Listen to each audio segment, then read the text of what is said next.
Tensões étnicas continuam a dividir o já devastado império. O bárbaro nascido general Ricimero abre seu caminho ao trono. Com fome de poder, ele mata qualquer um que fica em seu caminho, incluindo seus amigos mais próximos. Agora, o controle romano das grandes províncias ocidentais do império é varrido por uma tempestade de líderes militares e reis bárbaros. Fora do caos, um líder romano eleva-se, determinado a restaurar para Roma seus dias de glória. Mas em seu caminho existe um violento príncipe guerreiro bárbaro. Para o império, o confronto de suas espadas está chegando ao fim. Roma, ascensão e queda de um império, o último imperador.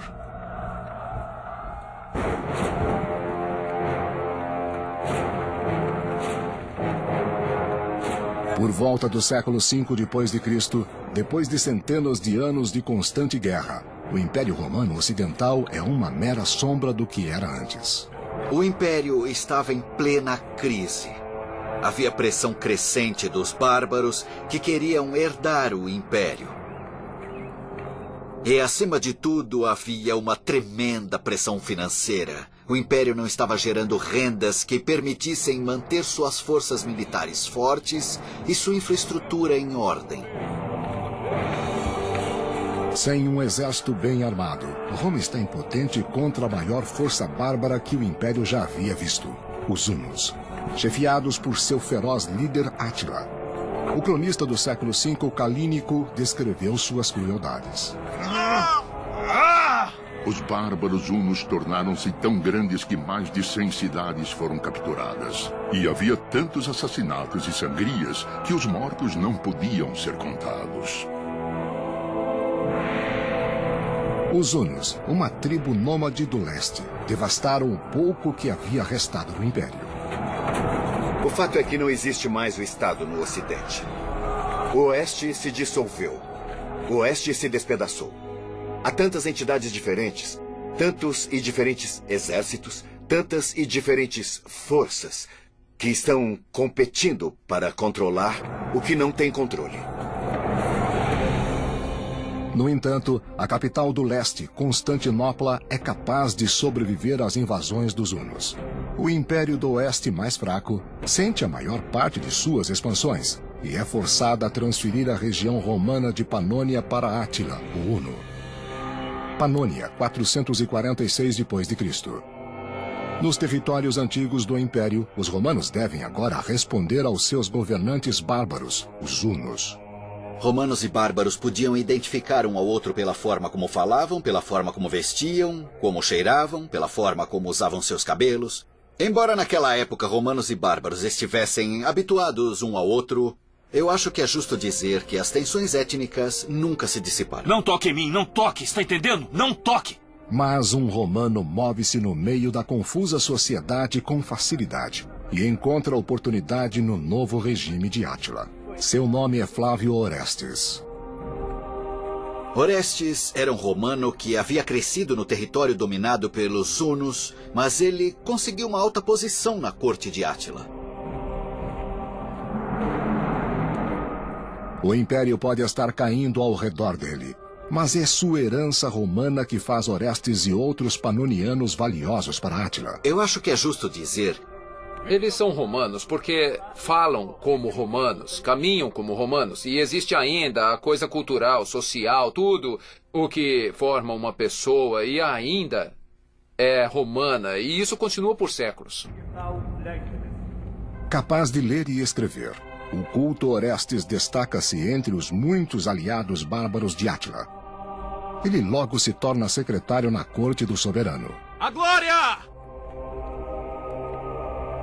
Orestes viu como Átila tinha uma visão política real, tentando fundir os hunos com os romanos através de casamentos e alianças políticas para produzir um novo império no norte.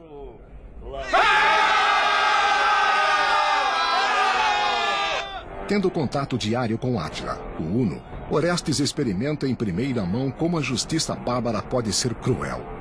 Sua sensibilidade romana é facilmente ofendida. Eu acho que é justo dizer que existia o que nós chamamos de tensão étnica entre bárbaros e romanos. Eles enfrentaram um problema similar ao problema que enfrentamos hoje. Esses povos diferentes, de culturas diferentes, precisavam trabalhar juntos de maneiras importantes. Eles queriam se tornar como o outro, mas existia tensão entre eles. Embora Orestes tenha repulsa pelo sacrifício de sangue bárbaro de seus inimigos, no poder de Átila, Orestes encontra a ambição por mais alguma coisa.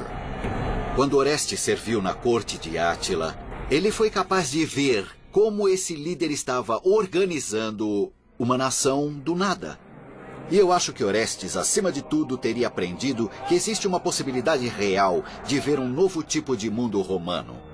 Um liderado por um rei que conseguia fundir as forças bárbaras e romanas para restabelecer a glória de Roma da forma que teria sido na época de seus fundadores, os reis. A glória!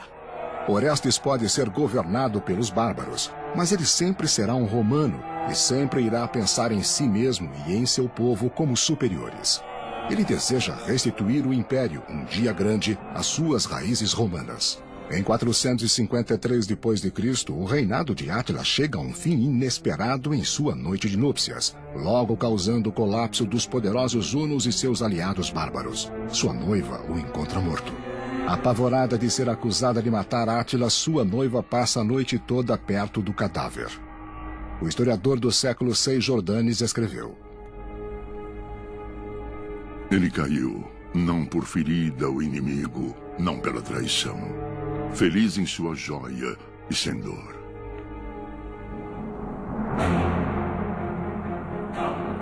Mas o falecimento dos hunos não pode salvar Roma. A ausência de poder resultante só permite que mais bárbaros desçam para o Império do Oeste em declínio. Nos anos seguintes, as cidades do Império Romano caem no abandono. A fome prevalece e os mendigos enchem as ruas. Orestes peregrina, não é mais um homem influente. Ele busca a sua sorte em uma terra que luta para sobreviver. A infraestrutura parece ter desmoronado em alguns casos bastante rápido, variando de uma região para outra. Os aquedutos, é verdade, que talvez tenham caído numa espécie de abandono e a qualidade da olaria talvez em alguns lugares diminua. Está tudo ficando um pouco mais agitado, os planos de ruas começam a mudar, as características habituais desaparecem. É uma época de diminuição de esperança e crianças com fome. Os detalhes das viagens de Orestes são desconhecidos para nós, mas como um verdadeiro romano, ele se recusa a acreditar que o império não tem salvação, que a humanidade e a civilização em seu âmago não podem ser restabelecidas. O seu objetivo é um dia fazer o seu caminho para a cidade de Roma. O fato é que Roma caiu fisicamente muito antes do que caiu psicologicamente. A ideia de que Roma poderia cair era difícil para muitas pessoas aceitarem. E muitos não aceitaram. Eles acreditavam que enquanto existisse o imperador no trono, haveria uma Roma. Que enquanto existissem muros ao redor da cidade, existiria uma Roma. Que enquanto existisse alguém que acreditasse, uma Roma existiria. O império, de fato, existiria. Na metade do século V, depois de anos de constante pressão dos ataques bárbaros, Roma é obrigada a fazer um tratado com uma poderosa tribo chamada Burgúndios, garantindo a eles a valiosa terra romana, em troca de serviço militar. Originários da Escandinávia, como muitos bárbaros germânicos, aos burgúndios é permitido se instalarem ao sul da Gália. Esses territórios nos arredores da Itália são os primeiros a desaparecerem. Muito lentamente, pequenas partes e pedaços são dados. De uma forma, é como se você pensasse no seu corpo. Se você tem um resfriado, o seu corpo é programado para se certificar que o seu cérebro, o seu coração, o que seja, sobrevivam, não importa o quê. Então, os seus dedos da mão vão primeiro. Seus dedos dos pés, os seus pés, as suas mãos e assim por diante. É muito parecido com o Império Romano. Em troca dessas terras concedidas, os burgúndios devem suprir o império com soldados mercenários. Mas este tratado apenas piora a situação de Roma. Quando eles dão terras aos bárbaros, já que a terra é uma ótima fonte, talvez uma fonte inicial de renda, quanto mais terra eles dão, menos dinheiro eles têm entrando. Quanto menos dinheiro eles têm entrando, mais terra eles têm que dar para manter o apoio bárbaro, para manter o exército forte. Assim, é realmente um círculo vicioso que conduz mais e mais a uma crise financeira. O líder dos burgúndios, Gundobad, é o filho de um poderoso chefe. Mas como o império está cada vez mais fraco e mais desesperado pelos muitos mercenários de sua tribo, ele também é uma força poderosa em Roma. Roma, 473 d.C. Na capital do império, Gundobad se torna mestre dos soldados, mas ele controla muito mais do que o exército. Gundobad também escolhe o imperador de Roma, Glicério. É uma escolha feita por Gundobad, porque Gundobad achava que ele era uma figura leal, mas está claro que Glicério deveria governar segundo as ordens de Gundobad e deveria confiar no apoio de Gundobad para fazer isso eficientemente. A grande sala do trono do imperador está cheia com mais bárbaros do que romanos. O exército romano do oeste a este ponto é esmagadoramente bárbaro, se não totalmente.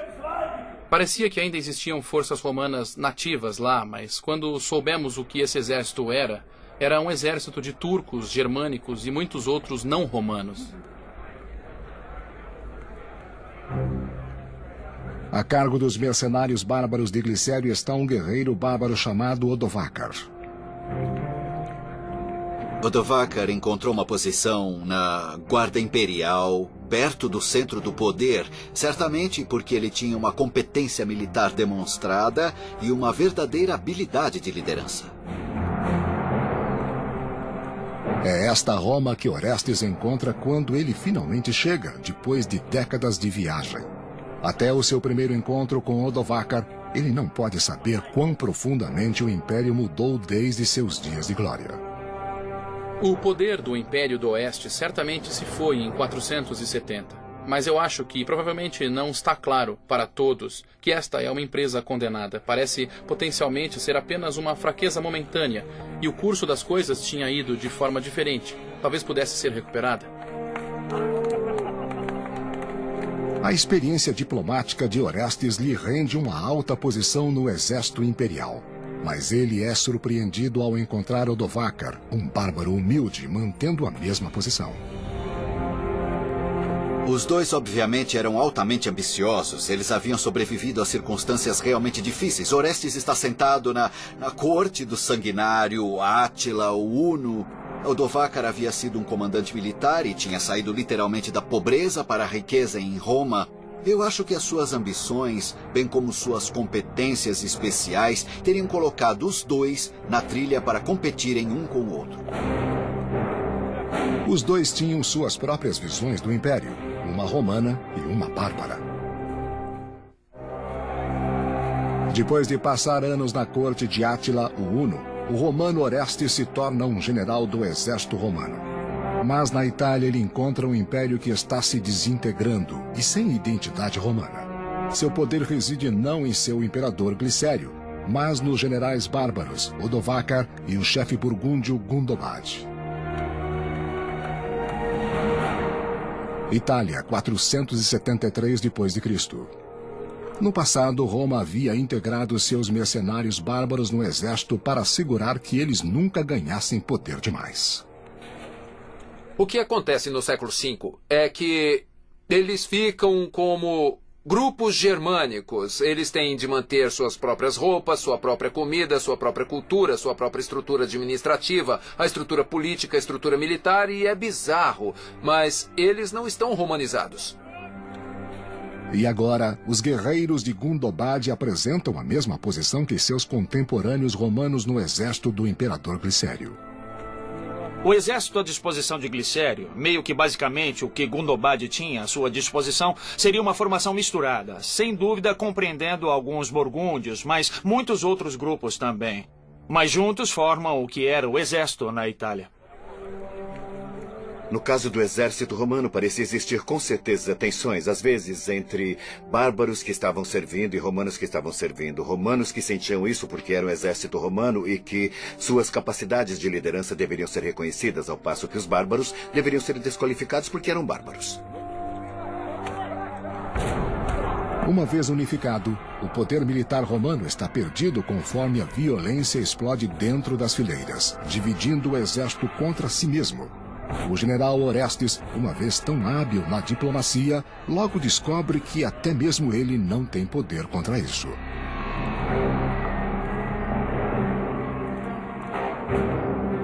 Como Roma sofre perdas maiores contra tribos como os visigodos na Gália, os soldados romanos devem questionar a lealdade de seus aliados bárbaros. Acho que todos tinham seus próprios interesses a esse ponto. As coisas se tornam de alguma forma fragmentadas e difusas. Assim, estamos lidando com um grupo de pessoas cujo interesse não está mais unido e até mesmo entre os próprios romanos. O caos reina no campo de batalha quando o exército não luta mais pelo império, mas cada homem por si mesmo. Quando o debilitado Império do Oeste não pode mais afastar seus inimigos dos saques da costa mediterrânea, o mais forte Império do Leste, com base em Constantinopla, finalmente intervém. Constantinopla, 473 d.C. No palácio, Leão, o velho imperador do leste, desfrutava da segurança de sua capital pesadamente fortificada. A realidade do Império Romano na metade do século V era que havia uma distinção entre leste e oeste. A realidade era também que o leste era próspero e o oeste não era. Culpando Glicério pelos fracassos de Roma, Leão espera estender seu próprio alcance indicando um novo imperador do oeste, Júlio Nepos.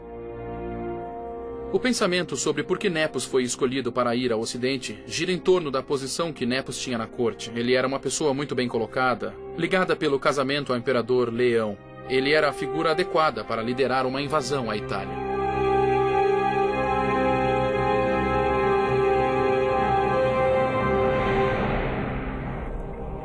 Em 474 d.C., Nepos reúne um exército e lidera suas tropas para fora da Constantinopla, com destino à Itália. O leste vai buscar inserir e reafirmar sua influência no oeste e encontrar um candidato que possa depor Glicério. Sua reação não é surpreendente. Como imperador indicado recentemente, Nepos tem muita coisa para provar e ainda mais para perder, se ele fracassar em retirar o Império do Oeste dos bárbaros. Como o exército de Nepos sai de Constantinopla, o imperador do Oeste, Glicério, deve preparar seu próprio exército para conter o ataque em Roma. Mas quando Glicério ordena a Orestes e Odovacar para prepararem suas tropas para a batalha, ele encontra, logo no início, o problema da lealdade bárbara. Gundobad e suas tropas burgúndias o abandonam em sua hora de necessidade. O que acontece é que Gundobad abandona sua posição para voltar e se tornar rei dos burgúndios, o que era muito mais divertido do que ser generalíssimo de Glicério. O exército, por não ser um exército romano em termos de suas bases nativas, tem uma ordem diferente e um diferente ajuste de desejos que talvez um cidadão de milícia teria. Sem seu apoio burgúndio, até os exércitos de Odovacar e Orestes não podem salvar Glicério das forças invasoras de Nepos.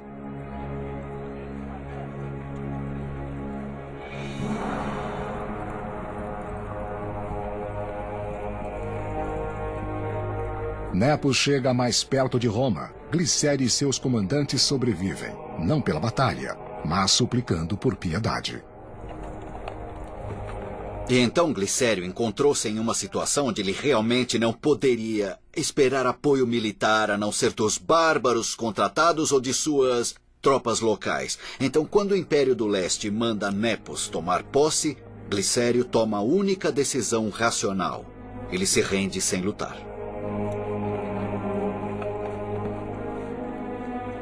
Nepos, tendo vindo para a Itália para tirar o sanguinário Glicério do poder, agora poupa a vida dele. Você se rende? Nepos queria uma aparência de legitimidade.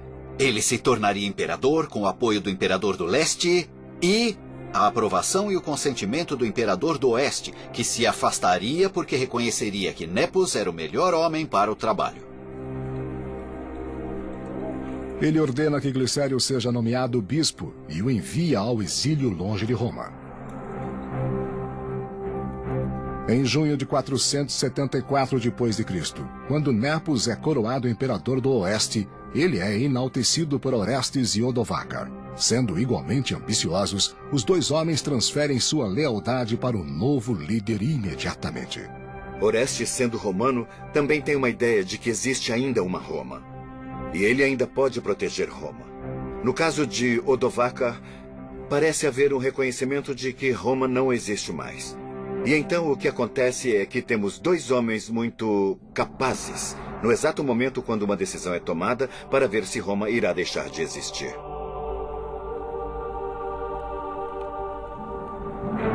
Nepos promove o romano Orestes e o bárbaro Odovacar aos mais altos postos em sua corte, dando a eles poder sem igual em Roma. Promovendo Orestes e Odovacar ao mesmo tempo, dando a eles quase o mesmo poder, pelo menos reconhecimento igual, ele está preparando seu próprio falecimento. Com as duas personalidades, ele elevou indivíduos que têm vontade forte e grandes capacidades. Mas a política da corte em Roma está sendo ofuscada rapidamente pelas invasões dos inflexíveis visigodos contra o território da Gália, último restante do Oeste. A esta altura do Império Romano, esta região, hoje conhecida como Provence, na França, era uma comunidade próspera, mas seu povo estava sujeito a constantes ataques dos bárbaros visigodos e seu rei Eurico. O ambicioso rei visigodo, que era um verdadeiro expansionista, decidiu que iria atacar esta região no sul da França, que não estava sob seu controle. Nesta época, os visigodos realmente tinham uma força irresistível. Então era simplesmente parte do processo no qual o território romano na Gália estava constantemente encolhendo, até que foi reduzido a uma minúscula fatia ao longo da costa do que é hoje o sul da França. Os sanguinários guerreiros visigodos devastam as vilas de Provence, não demonstrando piedade para com os indefesos cidadãos romanos. Leão, o imperador do leste, envia Júlio Nepos para Roma como novo imperador do oeste. Nepos está contando com seus dois comandantes, o bárbaro Odovacar e o romano Orestes. Mas mesmo com o apoio deles, o Império Romano está em terrível perigo. Os bárbaros visigodos invadem o sul da Gália, forçando a escassa legião romana da fronteira a entrar em batalha. Os soldados imperiais, mal armados e despreparados, não são páreo para os visigodos. Os visigodos parecem melhor organizados. Seu reino parece ser mais forte, eles parecem ser capazes de mobilizar mais forças, e as forças parecem ser mais capazes de lidar com qualquer eventualidade que ocorra na guerra. A luta é violenta, a batalha é esmagadora, algo deve ser feito.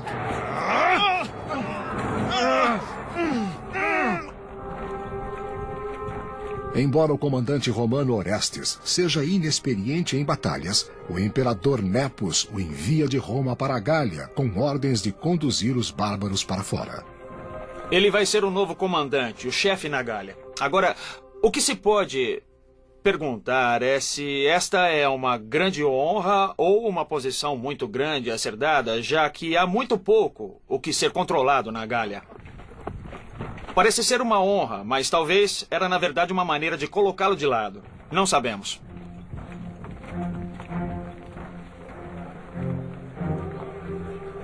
Mas em seu campo, na fronteira italiana, o antigo diplomata Orestes experimenta pela primeira vez a estratégia militar, esperando deixar inativos Odovacar e o novo imperador Nepos. Ele oferece um acordo aos seus soldados, em maior parte bárbaros, que se marcharem com ele contra o imperador Nepos, será concedido a todos valiosas terras na Itália. Sabemos que Orestes se voltou contra Nepos, que ao invés de seguir as instruções do imperador, decidiu tentar conseguir o poder para ele mesmo. Porque Orestes se voltou contra Nepos, eu acho que Orestes tinha a esperança de recuperar Roma. A glória! Abandonando a Gália para os visigodos, Orestes lidera seu exército do norte da Itália em direção a Roma. Mas quando o imperador Nepos sabe da invasão, ele foge para Ravenna. Em agosto de 475 d.C., Orestes marcha para Ravenna e ordena suas tropas que vasculhem a cidade em busca do imperador. Os soldados bárbaros seguem com violência aterrorizando os cidadãos e destruindo propriedades. Eu só posso imaginar Orestes, ou pensando que Nepos estava vendendo o Império Romano para os bárbaros, ou que Orestes simplesmente tinha essa ambição exagerada de capturar o líder do Império Romano ele mesmo. Mas mesmo sob a ameaça de morte, ninguém revela o esconderijo do imperador. O imperador Nepos é forçado a fugir secretamente da cidade, de acordo com o historiador do século VI Jordanes. Nepos fugiu para a Dalmácia e, privado de seu poder, lá definhou como um cidadão isolado, na mesma cidade onde o exilado imperador Glicério recentemente tornou-se bispo. Onde está Nepos? Me fale! Onde está Nepos? Logo, Nepos está partindo, ele é exilado. E ele continuará exilado, nomeando a si mesmo imperador até 480. De fato, alguns historiadores têm compaixão por ele e o consideram o último imperador romano, embora tenha deixado de existir como imperador. Sem Nepos e com os soldados bárbaros em suas mãos, Orestes acredita que pode recuperar a ordem de um império jogado na anarquia.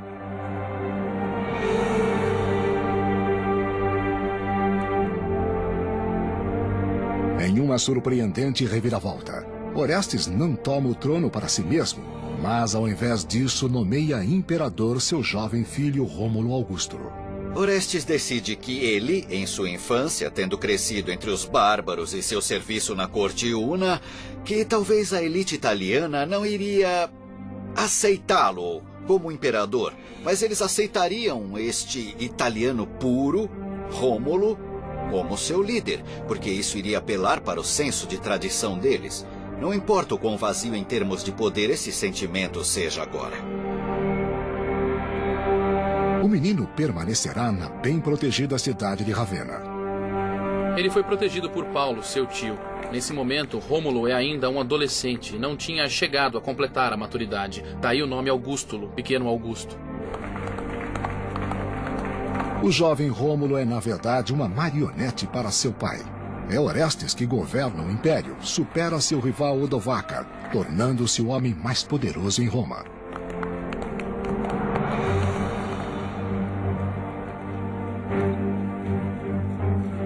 Envolvido pelo orgulho, Orestes ignora seu débito para com os soldados bárbaros. Depois de sobreviverem e cumprirem o acordo, exigem seu pagamento em terras italianas. Só queremos terra.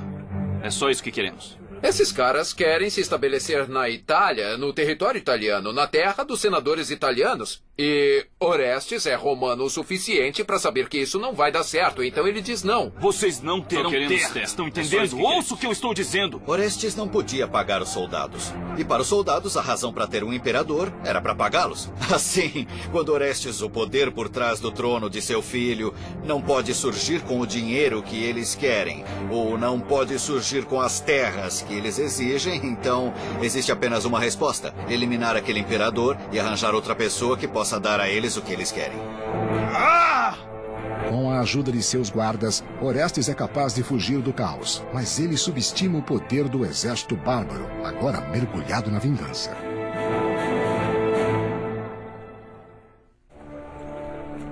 Depois de anos competindo pelo poder com o bárbaro Odovacar, o romano Orestes ganha vantagem, coroando seu próprio filho de 12 anos como um imperador marionete. Mas a tensão aumenta conforme seu exército bárbaro não é pago. Roma, 476 d.C. Quando os soldados bárbaros não recebem o que Orestes havia prometido a eles, pagamento em terras na Itália, eles recorrem ao seu maior rival, Odovacar. Então os soldados tomaram uma decisão perfeitamente racional, seguir outra pessoa, nesse caso Odovacar, que eles achavam que teria uma chance melhor de satisfazer suas exigências. Odovacar era um bárbaro e eles esperavam que ele não teria quase nenhum escrúpulo em dar a eles terras ou dinheiro ou o que precisassem, independentemente de onde tenha vindo, para deixá-los felizes. Nós temos um acordo. Os soldados fazem a Odovacar uma oferta que ele não pode recusar. Eles recorrem a ele e dizem: se você pode conseguir nossas terras, faremos de você rei. O que lhe parece? Oh, isso parece muito bom. Assim eles saem e ele parece ser um líder deste tipo de confusão de povos germânicos neste suposto exército romano. Juntos, eles começam a colocar em colapso todo o poder romano no Império. Odovacar irá agora saborear a vingança que ele busca contra Orestes, que se atreveu a usurpar seu poder em Roma.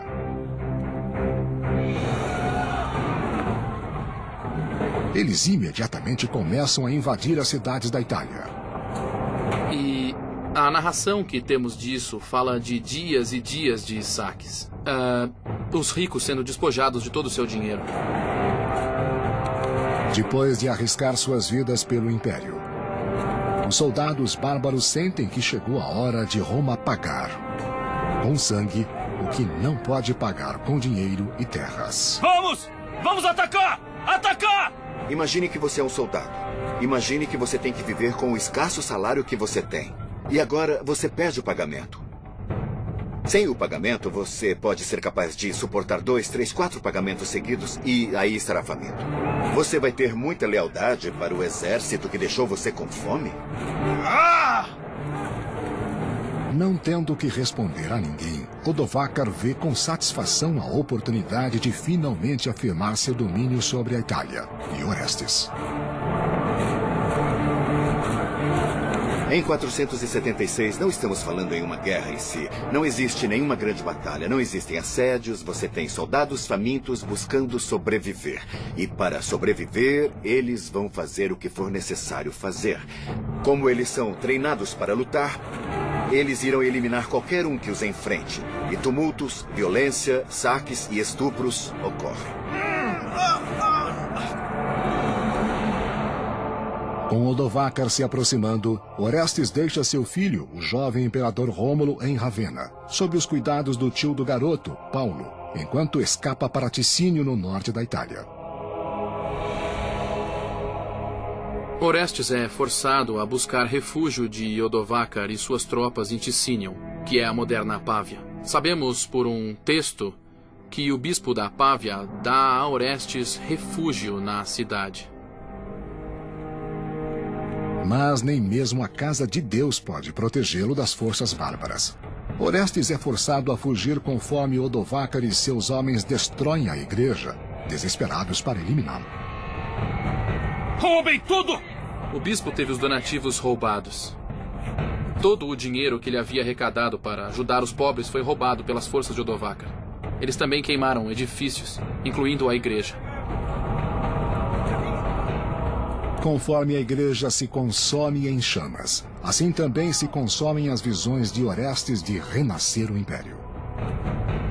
Odovacar não se importa com a perpetuação de Roma. De fato, é uma realização para ele que, em breve, aquela Roma não exista mais. Mas qual é o seu papel?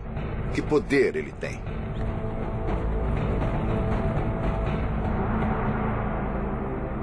Orestes e sua guarda escapam para Ticínio, esperando ganhar tempo suficiente para se prepararem para o confronto seguro com Odovacar. Um dia eles foram nobres na corte do imperador. Agora, eles estão presos em uma luta por sua sobrevivência. Os dois têm muito orgulho da posição que ocupam e nenhum deles está querendo reconhecer que o outro tem algum poder. Agora, neste caso, é claro, um confronto é iminente. Orestes e seu exército chegam até Placentia, nos dias de hoje Piacenza, Itália, antes que eles finalmente enfrentem Odovacar no campo de batalha. Norte da Itália, 476 d.C.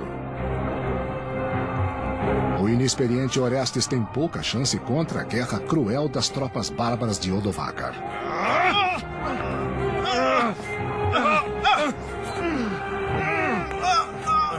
Teria sido barulhenta, caótica, sangrenta, violenta, poeirenta, o que é até moral. Foi mais do que um treinamento. Quando tudo aconteceu, estava no coração quem ia ganhar e quem ia perder. Havia montanhas de corpos, havia homens feridos gritando, havia pessoas com o intestino solto por causa do medo.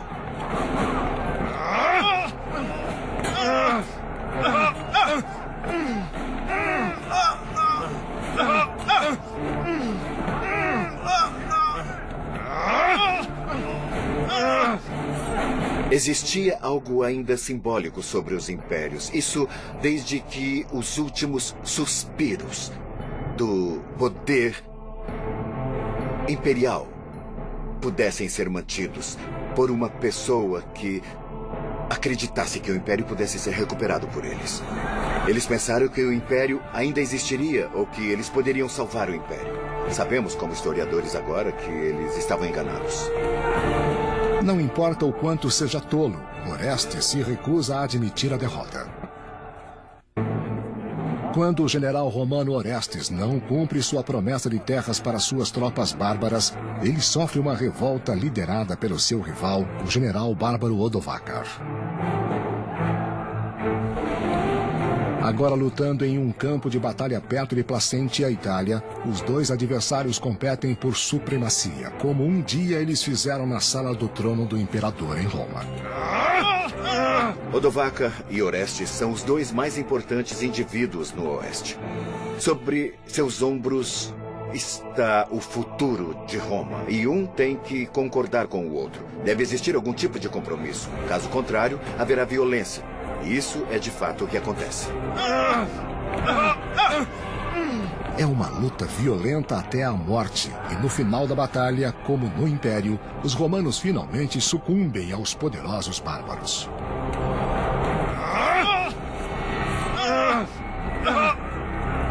Não sabemos exatamente o que aconteceu quando Odovacar se encontrou com Orestes, mas era suspeito que foi um fim violento e rápido. Não haveria nenhum tipo de cerimônia elaborada, não haveria nenhum tipo de funeral elaborado. Orestes estava para desaparecer. Tenho certeza que sua execução foi rápida, silenciosa e total.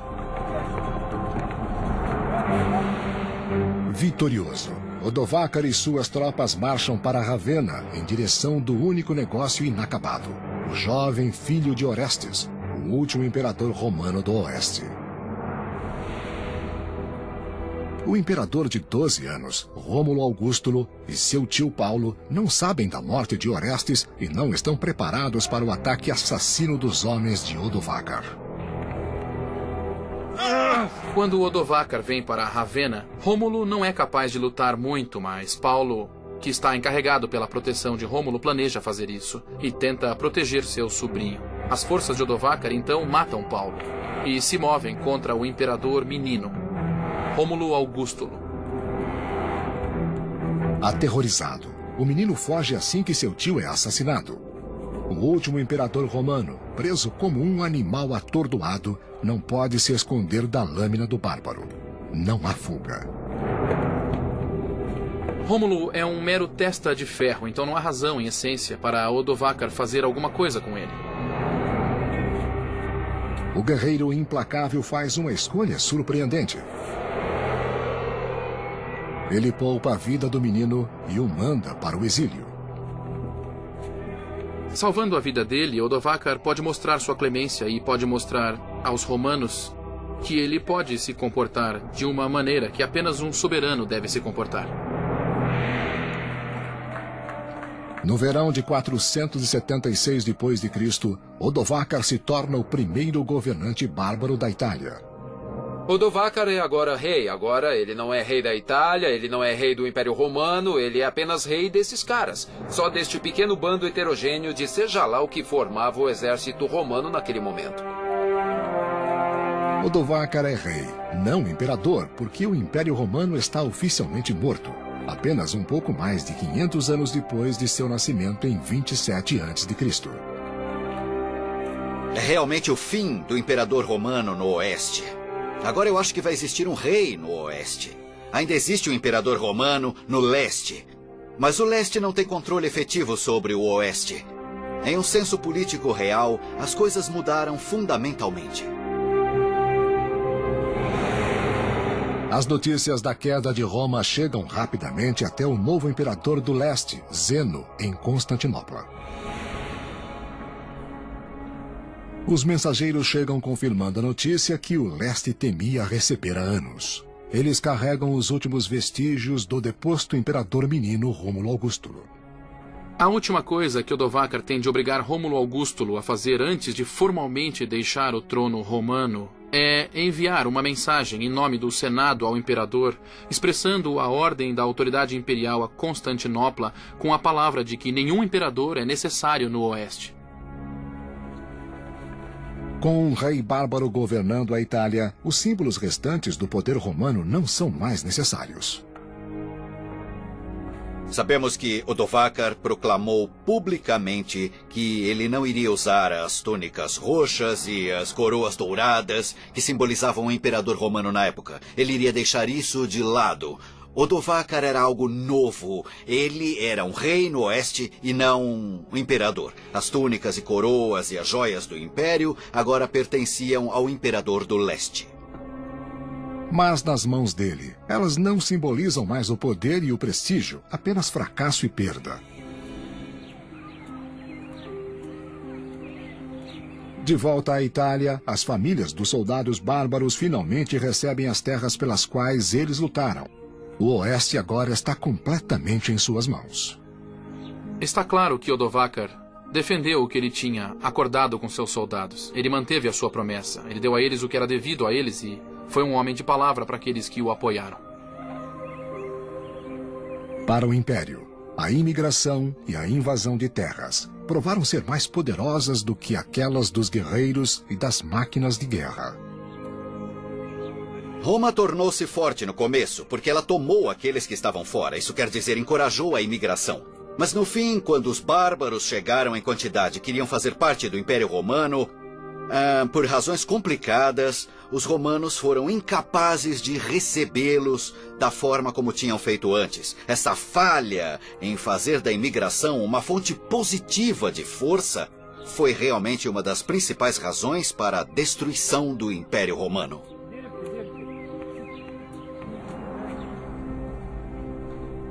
Mas apesar da queda do Império, em lugares remotos como monastérios e bibliotecas, o grande conhecimento e a ingenuidade nascidos da civilização romana estão miraculosamente recuperados e salvos. A ideia de Roma durou porque naqueles onde ainda havia uma ênfase na aprendizagem, na educação e nos livros, eram romanitas e os clássicos da literatura romana e cultura, que eram vistos como a fundação de uma vida civilizada. O Império Romano deixou um enorme legado para nós, certamente no Oeste. Tantas instituições, tantas tecnologias, as próprias línguas que falamos, que estão tão marcadas por alguma influência romana, está tudo à nossa volta. Nós simplesmente não podemos escapar do legado romano, não importa o quanto tentarmos. E é por isso que importa.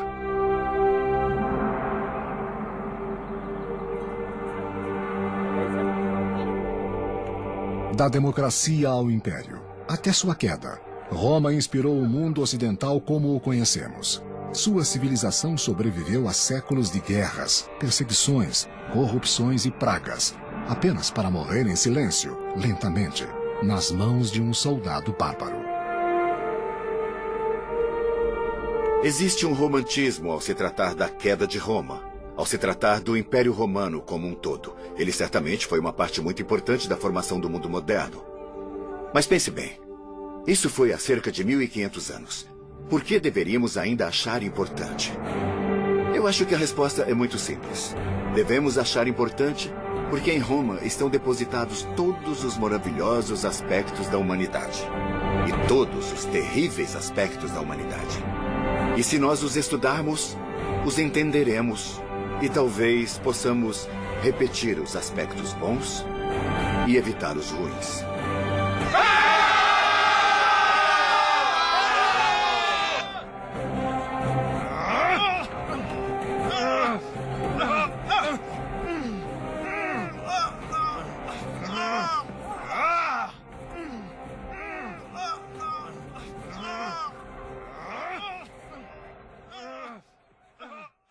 que ela tomou aqueles que estavam fora. Isso quer dizer, encorajou a imigração.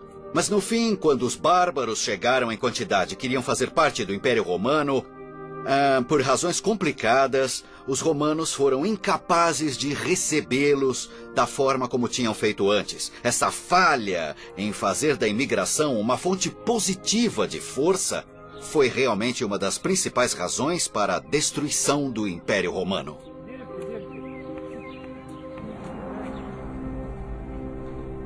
Mas apesar da queda do Império, em lugares remotos como monastérios e bibliotecas, o grande conhecimento e a ingenuidade nascidos da civilização romana estão miraculosamente recuperados e salvos. A ideia de Roma durou porque naqueles onde ainda havia uma ênfase na aprendizagem, na educação e nos livros, eram romanitas e os clássicos da literatura romana e cultura, que eram vistos como a fundação de uma vida civilizada. O Império Romano deixou um enorme legado para nós. Certamente no Oeste. Tantas instituições, tantas tecnologias, as próprias línguas que falamos, que estão tão marcadas por alguma influência romana, está tudo à nossa volta. Nós simplesmente não podemos escapar do legado romano, não importa o quanto tentarmos. E é por isso que importa.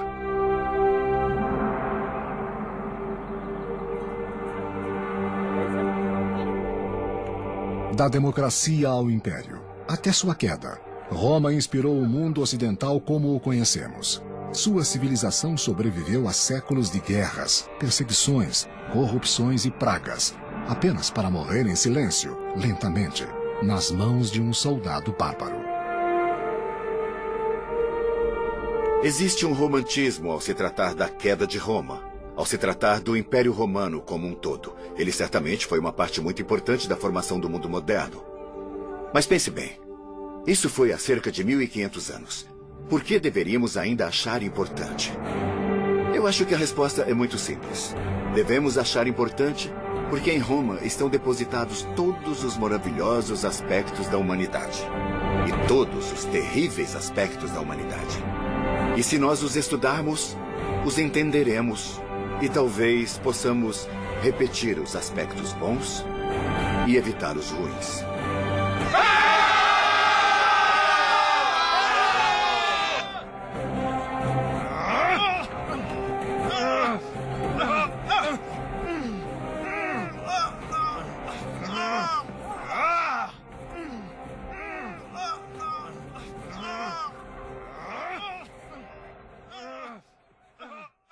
Se consome em chamas. Assim também se consomem as visões de Orestes de renascer o Império.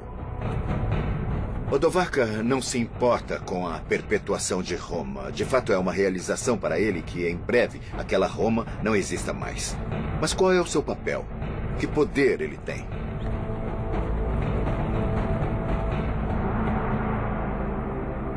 Orestes e sua guarda escapam para Ticínio, esperando ganhar tempo suficiente para se prepararem para o confronto seguro com Odovacar. Um dia eles foram nobres na corte do imperador.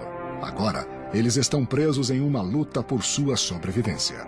Os dois têm muito orgulho da posição que ocupam e nenhum deles está querendo reconhecer que o outro tem algum poder. Agora, neste caso, é claro, um confronto é iminente. Orestes e seu exército chegam até Placentia, nos dias de hoje Piacenza, Itália, antes que eles finalmente enfrentem Odovacar no campo de batalha. Norte da Itália, 476 d.C. O inexperiente Orestes tem pouca chance contra a guerra cruel das tropas bárbaras de Odovacar.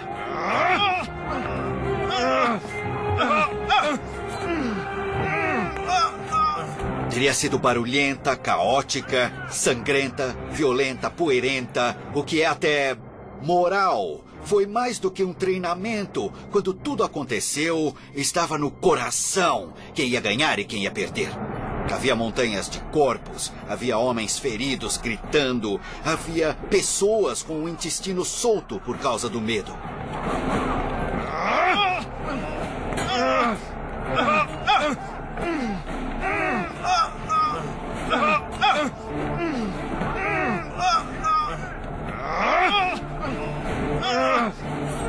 Existia algo ainda simbólico sobre os impérios. Isso desde que os últimos suspiros do poder imperial pudessem ser mantidos por uma pessoa que acreditasse que o Império pudesse ser recuperado por eles. Eles pensaram que o Império ainda existiria ou que eles poderiam salvar o Império. Sabemos, como historiadores agora, que eles estavam enganados. Não importa o quanto seja tolo, Orestes se recusa a admitir a derrota. Quando o general romano Orestes não cumpre sua promessa de terras para suas tropas bárbaras, ele sofre uma revolta liderada pelo seu rival, o general bárbaro Odovacar. Agora lutando em um campo de batalha perto de Placentia, Itália, os dois adversários competem por supremacia, como o Império já havia visto. Os hunos, chefiados por seu feroz líder Átila. O cronista do século V, Calínico, descreveu suas crueldades. Os bárbaros hunos tornaram-se tão grandes que mais de 100 cidades foram capturadas. E havia tantos assassinatos e sangrias que os mortos não podiam ser contados. Os hunos, uma tribo nômade do leste, devastaram o pouco que havia restado do Império. O fato é que não existe mais o Estado no Ocidente. O Oeste se dissolveu. O Oeste se despedaçou. Há tantas entidades diferentes, tantos e diferentes exércitos, tantas e diferentes forças que estão competindo para controlar o que não tem controle. No entanto, a capital do leste, Constantinopla, é capaz de sobreviver às invasões dos hunos.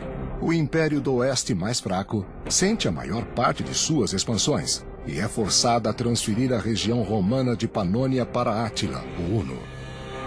Panônia, 446 d.C. Nos territórios antigos do Império, os romanos devem agora responder aos seus governantes bárbaros, os hunos. Romanos e bárbaros podiam identificar um ao outro pela forma como falavam, pela forma como vestiam, como cheiravam, pela forma como usavam seus cabelos. Embora naquela época romanos e bárbaros estivessem habituados um ao outro, eu acho que é justo dizer que as tensões étnicas nunca se dissiparam. Não toque em mim, não toque, está entendendo? Não toque! Mas um romano move-se no meio da confusa sociedade com facilidade e encontra oportunidade no novo regime de Átila. Seu nome é Flávio Orestes. Orestes era um romano que havia crescido no território dominado pelos hunos, mas ele conseguiu uma alta posição na corte de Átila. O império pode estar caindo ao redor dele, mas é sua herança romana que faz Orestes e outros panonianos valiosos para Átila. Eu acho que é justo dizer... Eles são romanos porque falam como romanos, caminham como romanos, e existe ainda a coisa cultural, social, tudo o que forma uma pessoa e ainda é romana, e isso continua por séculos. Capaz de ler e escrever, o culto Orestes destaca-se entre os muitos aliados bárbaros de Átila. Ele logo se torna secretário na corte do soberano. A glória! Orestes viu como Átila tinha uma visão política real, tentando fundir os hunos com os romanos através de casamentos e alianças políticas para produzir... E Odovacar, ao mesmo tempo, dando a eles quase o mesmo poder, pelo menos reconhecimento igual, ele está preparando seu próprio falecimento. Com as duas personalidades, ele elevou indivíduos que têm vontade forte e grandes capacidades. Mas a política da corte em Roma está sendo ofuscada rapidamente pelas invasões dos inflexíveis visigodos contra o território da Gália, o último restante do oeste. A esta altura do Império Romano, esta região, hoje conhecida como Provence, na França, era uma comunidade próspera, mas seu povo estava sujeito a constantes ataques dos bárbaros visigodos e seu rei Eurico.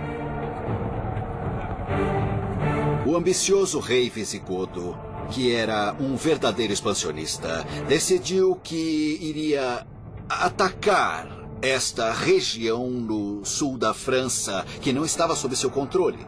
Nessa época, os visigodos realmente tinham uma força irresistível. Então era simplesmente parte do processo no qual o território romano na Gália estava constantemente encolhendo, até que foi reduzido a uma minúscula fatia ao longo da costa do que é hoje o sul da França. Os sanguinários guerreiros visigodos devastam as vilas de Provence, não demonstrando piedade para com os indefesos cidadãos romanos. Leão, o imperador do leste, envia Júlio Nepos para Roma como novo imperador do oeste. Nepos está contando com seus 2 comandantes, o bárbaro Odovacar e o romano Orestes. Mas mesmo com o apoio deles, o Império Romano está em terrível perigo. Os bárbaros visigodos invadem o sul da Gália, forçando a escassa legião romana da fronteira a entrar em batalha. Os soldados imperiais, mal armados e despreparados, não são páreo para os visigodos. Os visigodos parecem melhor organizados. Seu reino parece ser mais forte. Eles parecem ser capazes de mobilizar mais forças. E as forças parecem ser mais capazes de lidar com qualquer eventualidade que ocorra na guerra. A luta é violenta. A batalha é esmagadora. Algo deve ser feito.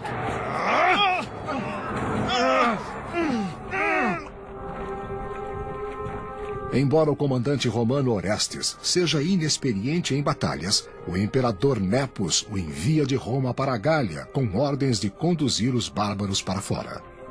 Ele vai ser o novo comandante, o chefe na Gália. Agora, o que se pode perguntar é se esta é uma grande honra ou uma posição muito grande a ser dada. Tornando a Itália, os símbolos restantes do poder romano não são mais necessários. Sabemos que Odovacar proclamou publicamente que ele não iria usar as túnicas roxas e as coroas douradas que simbolizavam o imperador romano na época. Ele iria deixar isso de lado. Odovacar era algo novo. Ele era um rei no oeste e não um imperador. As túnicas e coroas e as joias do império agora pertenciam ao imperador do leste. Mas nas mãos dele, elas não simbolizam mais o poder e o prestígio, apenas fracasso e perda. De volta à Itália, as famílias dos soldados bárbaros finalmente recebem as terras pelas quais eles lutaram. O oeste agora está completamente em suas mãos. Está claro que Odovacar defendeu o que ele tinha acordado com seus soldados. Ele manteve a sua promessa. Ele deu a eles o que era devido a eles e foi um homem de palavra para aqueles que o apoiaram. Para o Império, a imigração e a invasão de terras provaram ser mais poderosas do que aquelas dos guerreiros e das máquinas de guerra. Roma tornou-se forte no começo porque ela tomou aqueles que estavam fora. Isso quer dizer, encorajou a imigração.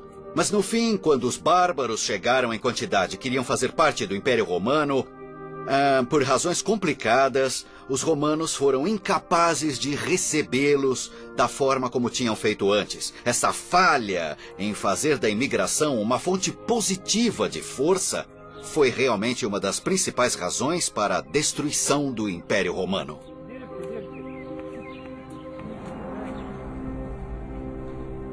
Mas apesar da queda do Império, em lugares remotos como monastérios e bibliotecas, o grande conhecimento e a ingenuidade nascidos da civilização romana estão miraculosamente recuperados e salvos.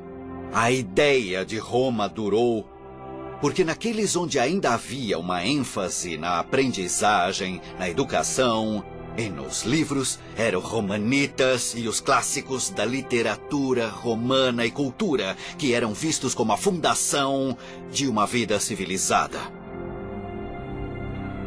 O Império Romano deixou um enorme legado para nós, certamente no Oeste. Tantas instituições, tantas tecnologias, as próprias línguas que falamos, que estão tão marcadas por alguma influência romana, está tudo à nossa volta. Nós simplesmente não podemos escapar do legado romano, não importa o quanto tentarmos. E é por isso que importa.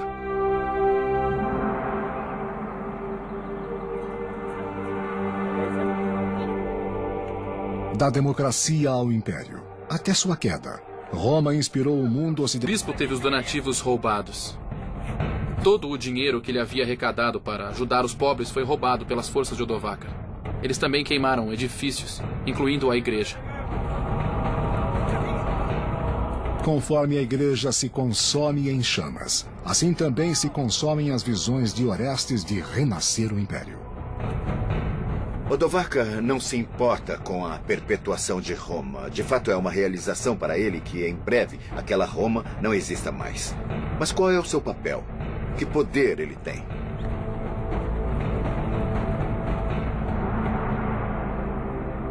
Orestes e sua guarda escapam para Ticínio, esperando ganhar tempo suficiente para se prepararem para o confronto seguro com Odovacar.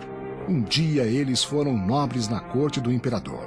Agora, eles estão presos em uma luta por sua sobrevivência. Os dois têm muito orgulho da posição que ocupam e nenhum deles está querendo reconhecer que o outro tem algum poder. Agora, neste caso, é claro, um confronto é iminente. Orestes e seu exército chegam até Placentia, nos dias de hoje Piacenza, Itália, antes que eles finalmente enfrentem Odovacar no campo de batalha. Norte da Itália, 476 d.C. O inexperiente Orestes tem pouca chance contra a guerra cruel das tropas bárbaras de Odovacar.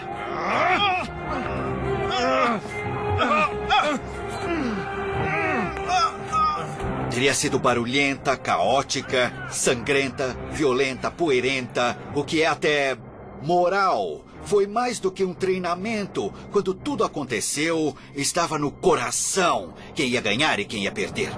Havia montanhas de corpos, havia homens feridos gritando, havia pessoas com o intestino solto por causa do medo.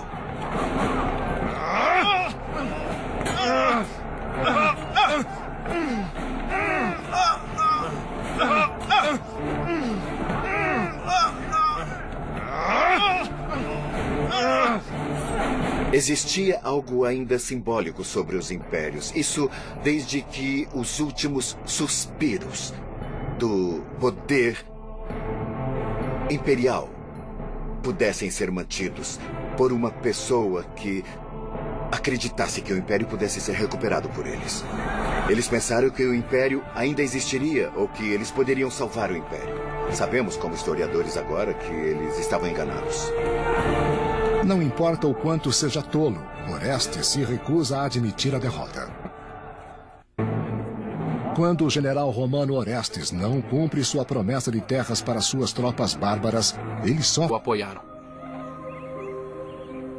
Para o Império, a imigração e a invasão de terras provaram ser mais poderosas do que aquelas dos guerreiros e das máquinas de guerra. Roma tornou-se forte no começo, porque ela tomou aqueles que estavam fora. Isso quer dizer, encorajou a imigração. Mas no fim, quando os bárbaros chegaram em quantidade e queriam fazer parte do Império Romano, por razões complicadas, os romanos foram incapazes de recebê-los da forma como tinham feito antes. Essa falha em fazer da imigração uma fonte positiva de força foi realmente uma das principais razões para a destruição do Império Romano.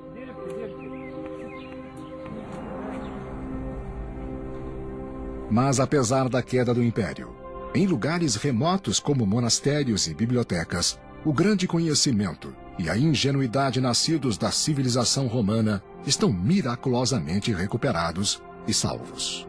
A ideia de Roma durou porque naqueles onde ainda havia uma ênfase na aprendizagem, na educação e nos livros, eram romanitas e os clássicos da literatura romana e cultura, que eram vistos como a fundação de uma vida civilizada.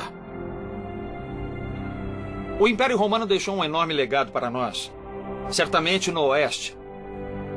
Tantas instituições, tantas tecnologias, as próprias línguas que falamos, que estão tão marcadas por alguma influência romana, está tudo à nossa volta. Nós simplesmente não podemos escapar do legado romano, não importa o quanto tentarmos. E é por isso que importa.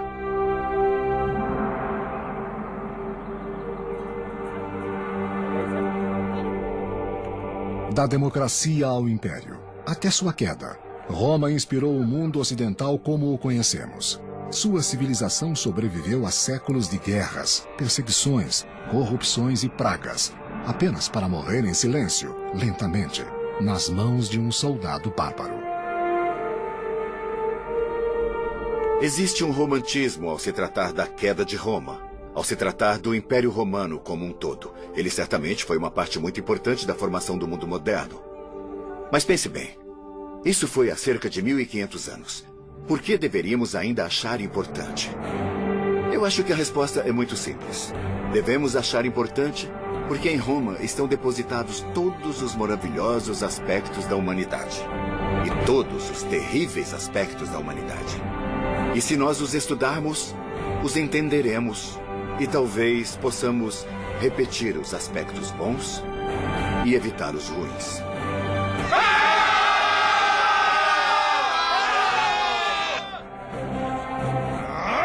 Mas suplicando por piedade.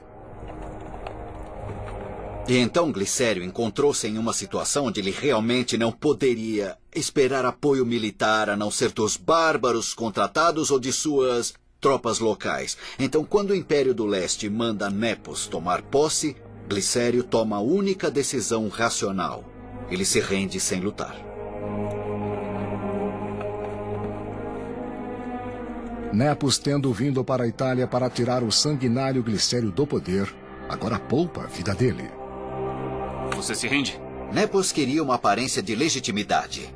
Ele se tornaria imperador com o apoio do Imperador do Leste e a aprovação e o consentimento do Imperador do Oeste, que se afastaria porque reconheceria que Nepos era o melhor homem para o trabalho.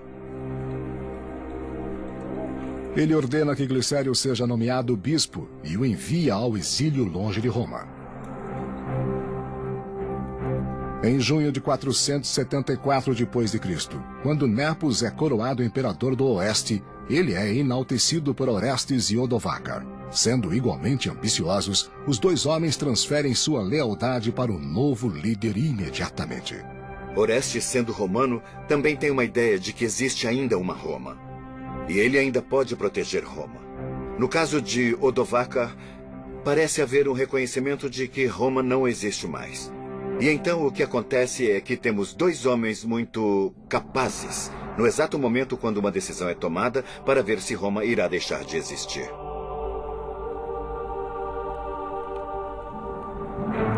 Nepos promove o romano Orestes e o bárbaro Odovacar aos mais altos postos em sua corte, dando a eles poder sem igual em Roma.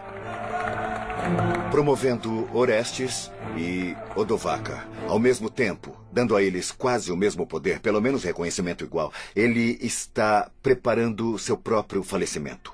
Com as duas personalidades, ele elevou indivíduos que têm vontade forte e grandes capacidades. Mas a política da corte em Roma está sendo ofuscada rapidamente pelas invasões dos inflexíveis visigodos contra o território da Gália, último restante do Oeste. A esta altura do Império Romano, esta região, hoje conhecida como Provence, na França, era uma comunidade próspera, mas seu povo estava sujeito a constantes ataques dos bárbaros visigodos e seu rei Eurico.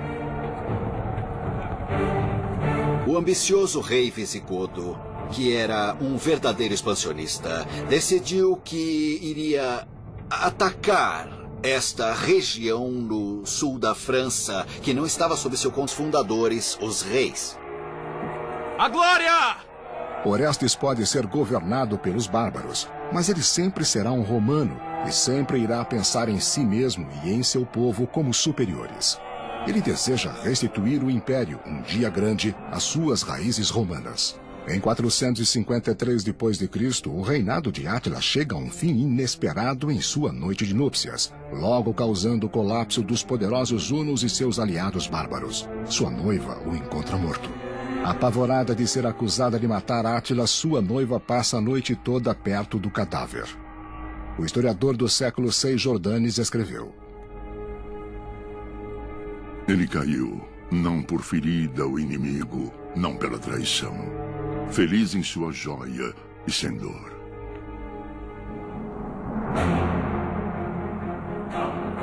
Mas o falecimento dos hunos não pode salvar Roma. A ausência de poder resultante só permite que mais bárbaros desçam para o Império do Oeste em declínio.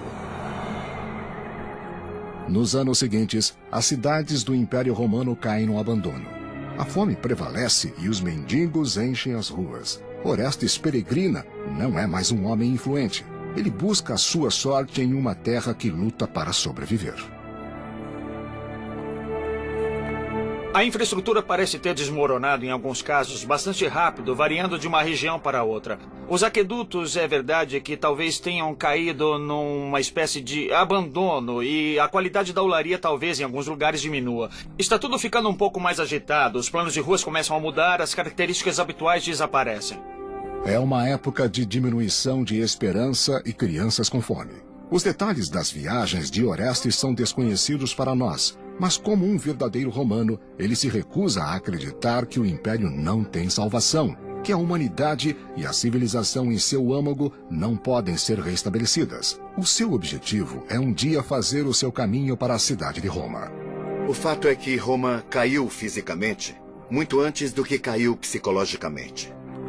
A ideia de que Roma poderia cair era difícil para muitas pessoas aceitarem.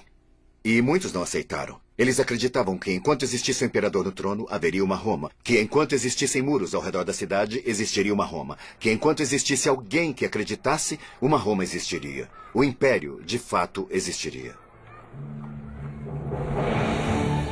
Na metade do século V, depois de anos de constante pressão dos ataques bárbaros, Roma é obrigada a fazer um tratado com uma poderosa tribo chamada Burgúndios, garantindo a eles a valiosa terra romana, em troca de serviço militar. Originários da Escandinávia, como muitos bárbaros germânicos, conforme a igreja se consome em chamas, assim também se consomem as visões de Orestes de renascer o império. Odovacar não se importa com a perpetuação de Roma. De fato, é uma realização para ele que, em breve, aquela Roma não exista mais. Mas qual é o seu papel? Que poder ele tem?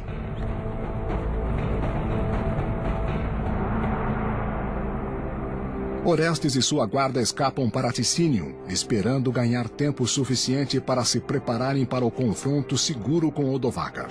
Um dia eles foram nobres na corte do imperador. Agora, eles estão presos em uma luta por sua sobrevivência. Os dois têm muito orgulho da posição que ocupam e nenhum deles está querendo reconhecer que o outro tem algum poder. Agora, neste caso, é claro, um confronto é iminente.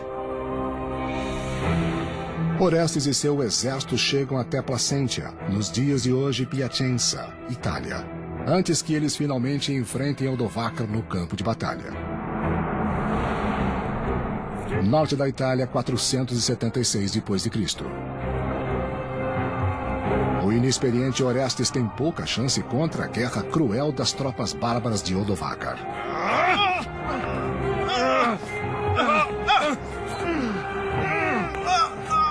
Teria sido barulhenta, caótica, sangrenta, violenta, poeirenta, o que é até moral. Foi mais do que um treinamento. Quando tudo aconteceu, estava no coração quem ia ganhar e quem ia perder.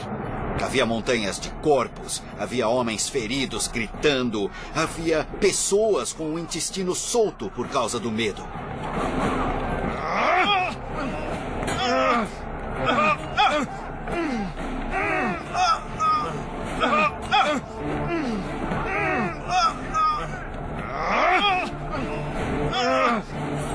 Existia algo ainda simbólico sobre os impérios. Isso desde que os últimos suspiros do poder imperial pudessem ser mantidos por uma pessoa que acreditasse que o império pudesse ser recuperado por eles. Eles pensaram que o império ainda existiria ou que eles poderiam salvar o império. Sabemos, como historiadores agora, que eles estavam enganados. Não importa o quanto seja tolo, Orestes se recusa a admitir a derrota. Quando o general romano Orestes não cumpre sua promessa de terras para suas tropas bárbaras, ele sofre uma revolta liderada pelo seu rival, o general bárbaro Odovacar. agora lutando em um campo de batalha perto de Placentia,